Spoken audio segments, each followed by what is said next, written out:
में सिलेक्शन कहीं होना ही नहीं है। दूसरा, जो अंडर एज वाले बच्चे हैं वो जल्दी, यानी जिनके माँ बाप 12वीं की है 10वीं की है लेकिन आर्थिक बोझ नहीं झेल पा रहे हैं, खाने कमाने के लिए भी पैसे नहीं है, अपने बच्चों को नौकरी करवाना चाहते हैं, तो मैं उनसे कहूंगा कि वो तैयारी के लिए उनके पास ऑप्शन है एसएससी जीडी, एसएससी एमटीएस जो सिर्फ 10वीं से हैं, अग्निवीर ये सिर्फ 10वीं से वैकेंसीज हैं 10th से, तो यूपी पुलिस, क्योंकि बच्चे को वहां भी अपॉर्चुनिटी मिल जाएंगी, अगर वो काबिल है तो वहां से भी सिलेक्शन ले लेगा, ठीक है। और दिल्ली पुलिस, ये अपॉर्चुनिटीज हमेशा उनके पास रहेंगी कम एज में नौकरी लगने के लिए, ठीक है। दूसरा, बिना फिजिकल और मेडिकल के लिए अगर आप जॉब लेना चाहते हैं तो वो है एसएससी की जितनी भी जॉब्स हैं, सीजीएल हो, एमटीएस हो, सीएचएसएल हो, मेडिकल भी आपको अपने जिले से एक साइन एक ठप्पा करवा के देना होता है, ठीक है। वो नॉर्मल मेडिकल होता है, बहुत नॉर्मल, ये ना भी होता है कई बार, ठीक है। तो स्टेनो भी, एक स्टेनो हमारे यहाँ पर, और एक बच्चों के सजेशन आ रहे हैं सर, इंजीनियरिंग की भी सर्विसेज आती हैं, टेक्निकल कोर्स भी आते हैं, वो आपके यहाँ नहीं है, इसको मैं जुड़वाने का प्रयास कर रहा हूँ और जरूर करूंगा, बहुत जल्द आपको देखने को मिलेगा, ठीक है। तो एसएससी एग्जाम्स की तैयारी वो करें जिनका मेडिकल और फिजिकल कमजोर है, बाकी वो पैट एग्जाम्स के थ्रू जो वैकेंसीज है वहां भी मेडिकल और फिजिकल की कोई जरूरत नहीं होती, बाकी टीचिंग जॉब्स में वो जा सकता है, बाकी रेलवे की कुछ जॉब्स हैं जिनमें वो जा सकता है, ठीक है। अगर आप वर्दी की नौकरी लेना चाहते हो और हाइट भी नहीं है तो आरपीएफ आप प्रीफर कर सकते हो, 165 सेंटीमीटर हाइट से आपका काम चल जाएगा, ठीक है। दूसरा,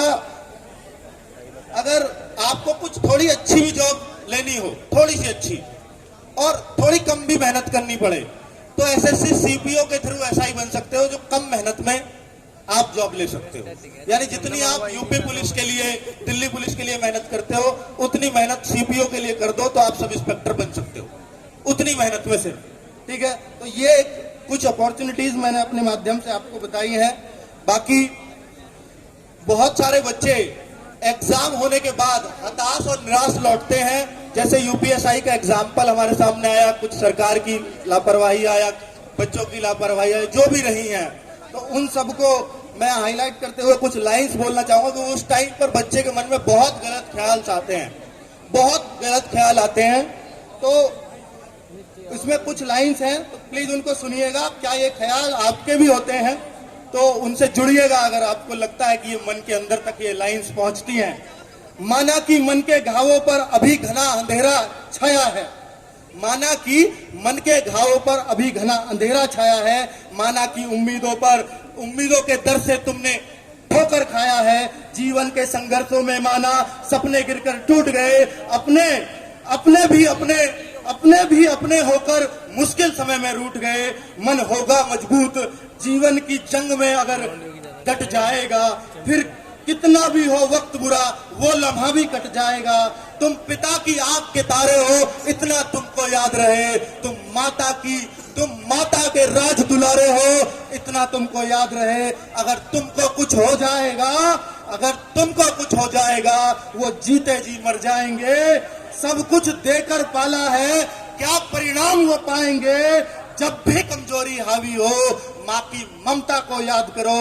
माँ का चेहरा याद आते ही गम का बादल छट जाएगा, फिर कितना भी हो वक्त बुरा वो लम्हा भी कट जाएगा। तो बच्चों,